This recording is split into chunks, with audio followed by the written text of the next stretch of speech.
Hey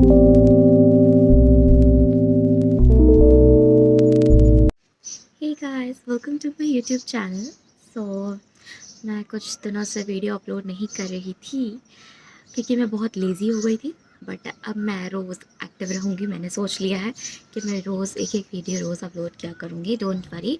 और आपके NEET तक और आपके नीट के बाद भी मैं आपके साथ रहूँगी, आपको बिल्कुल नहीं छोड़ूंगी, डोंट वरी। सो आज मैं बात करने वाली हूँ कि किस तरीके से आप अपने फ्रस्ट्रेशन से डील कर सकते हो, किस तरीके से नीट एग्ज़ाम के टाइम आप अपने फ्रस्ट्रेशन को हैंडल। क्योंकि मुझे 2-3 कमेंट्स आए थे जिसमें लिखा था कि दीदी मैं बहुत ऐसा फ्रस्ट्रेट हो जाती हूँ, या ऐसा नीट का एग्ज़ाम जैसे जैसे पास आ रहा है मैं चीज़ों को कवर अप नहीं कर पा रही हूँ। तो कवर अप कैसे कर रहे हैं, कैसे बायो, केमिस्ट्री, फिज़िक्स, इन 3 सब्जेक्ट्स को कैसे कवर करना है, इसकी वीडियो में separately for physics, separately for chemistry, separately for bio, मैं तीनों अपलोड करूँगी। बट फ़िलहाल के लिए मैं आपको फ्रस्ट्रेशन से डील करना बताती हूँ, कैसे डील करते हैं। तो जब मेरा टाइम था तो मैं क्या करती थी, जब भी मुझे ऐसा लगता था कि बहुत फ्रस्ट्रेट हो रही हूँ, बहुत ऐसा दिक्कत हो रहा है मुझे, तो मैं अभी तो ये थोड़ा लेट हो गया है, लेकिन मैं अभी आपको बताती हूँ। आप अभी से भी शुरू करोगे ना तो मतलब परफेक्टली मैं बता रही हूँ कि वो आपका बहुत काम देगा। तो मैं क्या किया करती थी, तो बेसिकली मैंने एक चार्ट बनाया for physics, for bio, for chemistry, और हर एक चार्ट पे मैंने केमिस्ट्री के सारे चैप्टर्स, फिज़िक्स के सारे चैप्टर्स, बायो के सारे चैप्टर्स लिख दिए, और क्या एक अलग अलग कॉलम बना लिया। ठीक है, उस पर मैंने एनसीईआरटी का अलग मार्क किया कॉलम।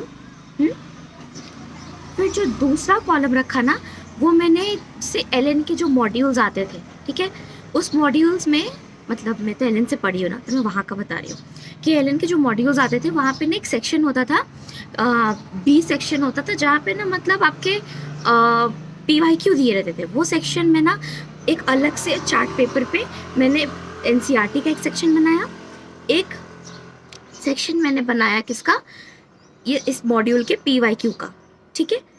और ये 2 सेक्शन बनाने के बाद मैंने वो चार्ट पेपर अपने स्टडी टेबल के सामने लगाया, ठीक सामने, ठीक है।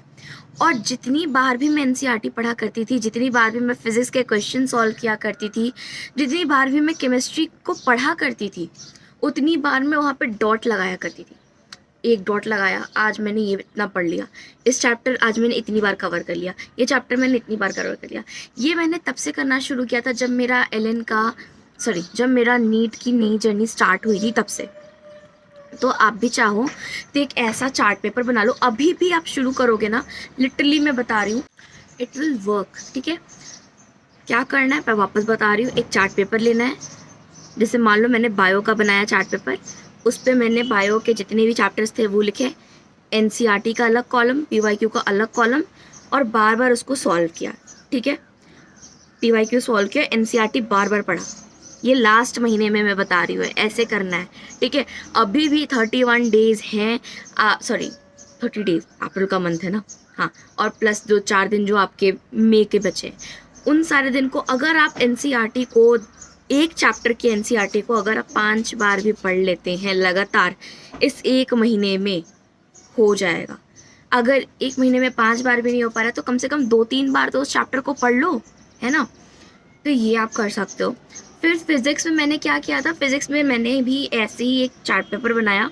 एनसीईआरटी के फिज़िक्स को मैंने शायद 1-2 बार पढ़ा होगा, 1-2 बार एनसीईआरटी पढ़ी होगी, वो भी स्पेसिफिक चैप्टर्स के, सारे चैप्टर्स नहीं पढ़ना है।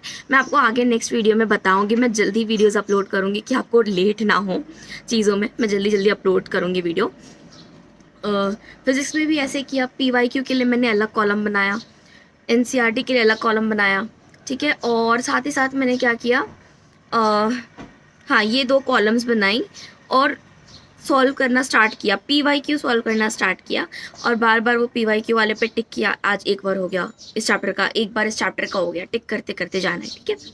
सेम फॉर केमिस्ट्री, केमिस्ट्री के फिजिकल केमिस्ट्री का सेम फिजिक्स की तरह होगा, ऑर्गेनिक इनऑर्गेनिक सेम एनसीईआरटी जैसे मैंने बायो का बताया, हाँ, ये चीज़। तो इस तरीके से आप अपने फ्रस्ट्रेशन को डील कर सकते हो, एक अलग से चार्ट पेपर बना के, उसमें आप चीज़ें लिख के, और पता है, ट्रस्ट मी, मतलब आप जितनी बार भी उस चार्ट पेपर को देखोगे ना, टाइप करके लगेगा यार चलो ठीक है, मैंने ये चैप्टर कम से कम 3-4 बार कवर तो कर लिया, अब मुझे दिक्कत नहीं है, एक अंदर से सेल्फ सेटिस्फैक्शन आएगा। ठीक है, इस तरीके से आप फ्रस्ट्रेशन को, एक ये तरीका है। और मैं क्या किया करती थी ना कि मेरे पर्टिकुलर टाइम सेट था।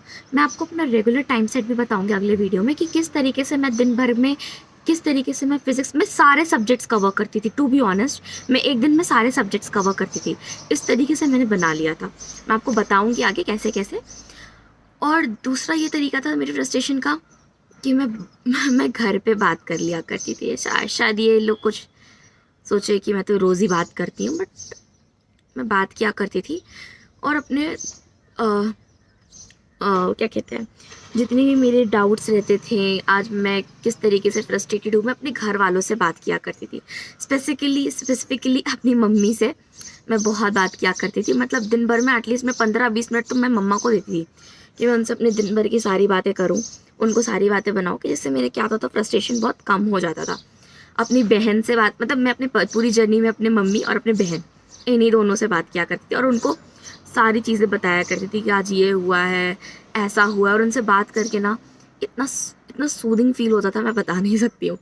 लेकिन सबसे ज़्यादा सूदिंग फील मुझे होता था वो चार्ट पेपर देख के कि मैंने इतनी बार उसको रिवाइज़ कर लिया है, इतनी बार उसको पढ़ लिया है, इस चैप्टर को मैंने एटलीस्ट इतनी बार तक किया। एक कॉन्फिडेंस मिलता था मुझे कि चलो इतनी बार तो मैंने चीज़ों को कवर अप कर लिया है, तो मुझे कॉन्फिडेंस है कि हाँ मैं कुछ तो कर सकती हूँ। और जैसे जैसे मैं चीज़ों को बता रही हूँ, टू बी ऑनेस्ट, अगर आप उन चीज़ों को फॉलो करोगे, मैं श्योर हूँ कि आपको इम्प्रूवमेंट खुद ब खुद दिखेगा। ऐसा कुछ बनाना नहीं पड़ेगा, आपको खुद ब खुद इम्प्रूवमेंट दिखते जाएगा। जैसे जैसे मैंने पिछले वाले वीडियो में बताया है, अपने स्ट्रैटेजी वाले वीडियो में, अगर आपके OMR में गलतियाँ होती हैं उस वाले वीडियो में, और एक ये वीडियो, अगर आप इन सब चीज़ों को ध्यान से समझते हैं और इसको करते हैं ना, टू बी ऑनेस्ट आपको इम्प्रूवमेंट दिखेगा गाइस। डोंट वरी, फ्रस्ट्रेट होने की कोई बात नहीं है। आप जितनी बार चीज़, और मैंने जैसा कि पिछली बार वीडियो में बताया था, जितनी बार पेपर सॉल्व करोगे, उसका एनालिसिस करोगे, प्रॉपर स्लीप लोगे, जितनी बार चीज़ों को पढ़ोगे, उतनी बार तुम्हारा सब कुछ सही होगा और आपको फ्रस्ट्रेशन उतना कम होते जाएगा। यही मंत्र है और कुछ है नहीं। जो भी क्वेश्चन है, जो भी डाउट्स आते हैं, उसको टाइम टू टाइम सॉल्व करना, फ्रस्ट्रेशन और कम होते जाएगा, क्योंकि क्वेश्चंस गलत होना कम हो जाएंगे। क्योंकि आप अगर क्वेश्चन को हर टाइम अपने टीचर्स के पास जाके सॉल्व, मतलब मेरा ऐसा था ना कि मैं अगर कुछ भी, अगर इस पेपर में गलतियाँ करती थी तो मैं आपको पिछले वाले वीडियो में बताया, मैं एनालिसिस तुरंत करती थी। और जो मुझे लग रहा था कि मेरे डाउट हैं, मैं तुरंत उसको अपने सर से पूछा करती थी। मेरे LN के तो टीचर्स थे ही, साथ में मेरे 2 और टीचर्स थे जो मुझे हेल्प किया करते थे। Right now they are in 4th year of their MBBS। अगर आप नहीं जानते हो तो डू फॉलो कल्चर नीट। उसमें मेरे जो रोशन सर हैं, उन्होंने मतलब बहुत प्रॉपर्ली उन्होंने फ़िज़िक्स पढ़ाया है। आप वहाँ से फ़िज़िक्स पढ़ सकते हो अगर आपके कुछ टॉपिक्स क्लियर नहीं है, तो वो बहुत अच्छा पढ़ाया। मैं उनसे ही पढ़ी थी। मतलब लास्ट मंथ में मेरे रोशन सर ने, मेरे करण सर ने मुझे बहुत ज़्यादा सपोर्ट किया है। until now in my MBBS journey they are supporting me very much, तो I'm very thankful to them. Thanks to Culture Neat, thanks to Karan sir कि जिन्होंने मुझे हेल्प किया मेरी जर्नी में। और भी ऐसे कुछ YouTube चैनल्स हैं जिन्होंने मुझे हेल्प की है। मैं सेपरेट वाइज हर एक चैनल का बताऊंगी आपको, हर एक फिज़िक्स के लिए, केमिस्ट्री के लिए, बायो के लिए, सबके लिए अलग अलग आपको बताऊंगी। ठीक है, और इस तरीके से आपको चीज़ें फॉलो करनी है। अपने ट्यूटर से आपको कनेक्शन बनाए रखना है। आपके कोई भी डाउट आता है, आप तुरंत जा कर के पूछो। अगर आपको कुछ भी पढ़ाई में भी डाउट आता है ना, तो आप मुझे कमेंट सेक्शन में भी पूछ सकते हो। अगर मैं उस चीज़ से रिलेटेड कुछ भी जानती होंगी तो मैं बताऊंगी। और आप मुझे बताना कमेंट सेक्शन में कि मैं एक पढ़ाई का चैनल खोलूँ कि नहीं। मेरा बहुत मन है कि मैं इनऑर्गेनिक, ऑर्गेनिक और फिज़िकल केमिस्ट्री, ये सारे चैप्टर्स आपको पढ़ाऊँ। बट अभी फ़िलहाल के लिए बायो, मुझे केमिस्ट्री बहुत पसंद है। केमिस्ट्री भी अगर आप चाहोगे तो मैं वीडियोस बनाया करूँगी। मुझे कमेंट सेक्शन में बताना कि मैं वीडियोस बनाऊँ या नहीं। बट फ़िलहाल फ्रस्ट्रेशन को डील करने के लिए यही 3-4 चीज़ें हैं।